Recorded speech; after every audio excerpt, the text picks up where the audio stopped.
آج کے مسلمان کا سب سے بڑا مسئلہ یہ ہے کہ وہ 6 مہینے یا سال میں قرآن کو ترجمے کے ساتھ تو پڑھ لیتا ہے، لیکن حدیث اور سیاق و سباق سے واقف نہیں ہوتا۔ اس کی وجہ سے وہ یہ سمجھنے سے قاصر رہتا ہے کہ قرآن کن حالات میں نازل ہوا تھا اور آج کے دور میں ہمیں اسے کس انداز میں سمجھنے اور عمل کرنے کی کوشش کرنی چاہیے۔ ہمارا اسلام صرف عبادات تک محدود ہو کر رہ گیا ہے، یعنی نماز، روزہ اور حج تک۔ اسلام کی جامعیت اور اس کا عملی نفاذ دور دور تک نظر نہیں آتا۔ جب قرآن پاک ہمیں کہتا ہے کہ اللہ کی آیت پر غور و فکر کرو، تو ہم یہ سمجھ لیتے ہیں کہ آیت صرف قرآن میں لکھی ہوئی سطریں ہیں۔ حالانکہ اللہ کی نشانیاں دنیا کے ہر گوشے میں موجود ہیں، اور ان پر غور کرنے سے ان کی حقیقت سمجھ آتی ہے۔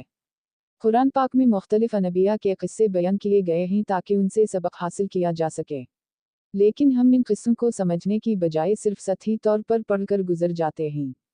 حالانکہ ان قصص میں حکمت اور نصیحت موجود ہے جو ہماری زندگی کو بہتر بنا سکتی ہے۔ حضور صلی اللہ علیہ وسلم کے دور میں قرآن حالات و واقعات کے مطابق نازل ہوتا تھا۔ جب کوئی مسئلہ پیش آتا تو اللہ کی طرف سے رہنمائی کے لیے آیت نازل کی جاتی۔ آج ہمیں ضرورت ہے کہ قرآن کو اس کے موقع اور محل کے مطابق سمجھیں اور اس کی تعلیمات کو اپنی ذات پر لاگو کریں۔ اس سے پہلے کہ ہم دوسروں پر عمل کرنے کا دباؤ ڈالیں، ضروری ہے کہ خود اس کی ہدایت پر عمل کریں اور اپنی زندگی میں مثبت تبدیلی لائیں۔